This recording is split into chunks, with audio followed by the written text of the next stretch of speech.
Good afternoon. The International Criminal Court prosecutor has submitted the initial set of evidence in the Crimes Against Humanity case against former President Rodrigo Duterte. Based on a 3-page document on the ICC website, the Office of the Prosecutor disclosed 181 items of evidence to Duterte's defense team on March 21, 2025. The document states that these items were organized under pre-confirmation in Crim Package 001, which remains confidential and is not publicly accessible. The document also states that these items comprise the material cited in the warrant of arrest for former President Duterte.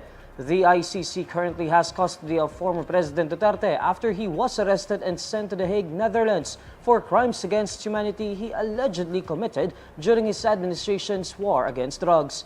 The former president had his pre-trial hearing before the court on March 14, while his confirmation of charges hearing is scheduled on September 23, 2025.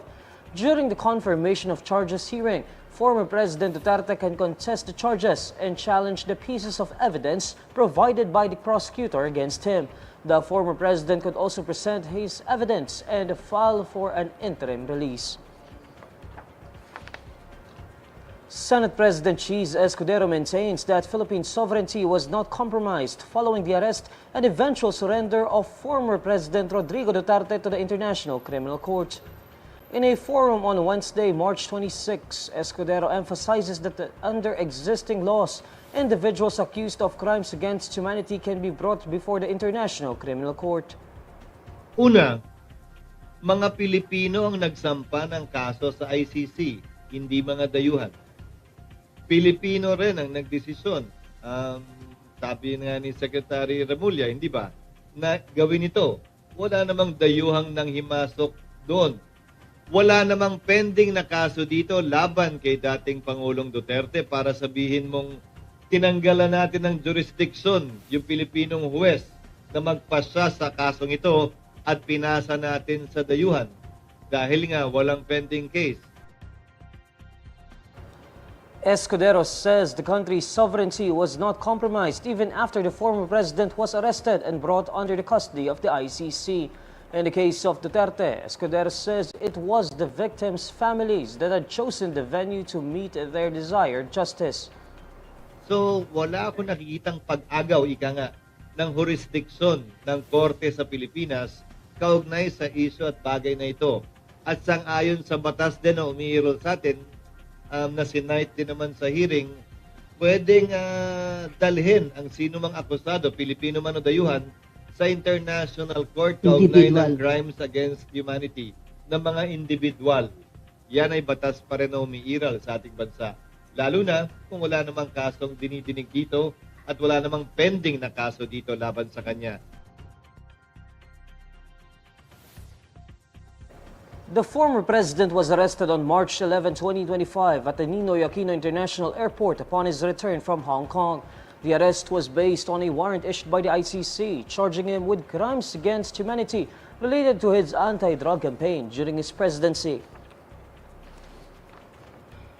43 days are enough for the Senate to convict Vice President Sara Duterte, according to a lawyer and former lawmaker.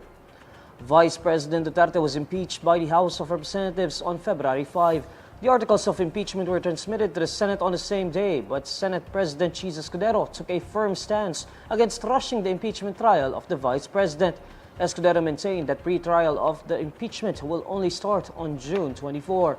But former Bayan Muna Party List Representative Nery Colmenares thinks the Senate may begin the proceedings on May 18 or on any date after the May 12 polls.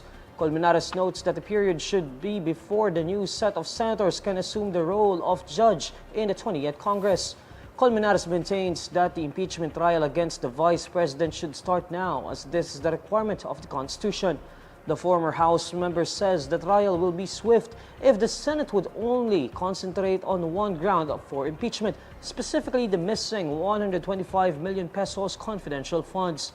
According to Colmenares, the discussion on the missing confidential funds can be finished in a month or so, since the documents are authenticated and officially coming from the Department of Budget and Management and the Commission on Audit. Colmenares says if the senators just focus on the strongest ground and no longer pursue the other grounds, the impeachment can be finished by June 30. The votes of 2/3 of the 23 senators are needed to convict and oust Duterte. Pope Francis came so close to death at one point during his fight in hospital against pneumonia that his doctors considered ending treatment so that the 88-year-old pontiff could die peacefully, according to the Pope's medical team. Sergio Alfieri, a physician at Rome's Gemelli Hospital, where the Pope was confined, says that on February 28, the Pope had a breathing crisis that involved him nearly choking on his vomit.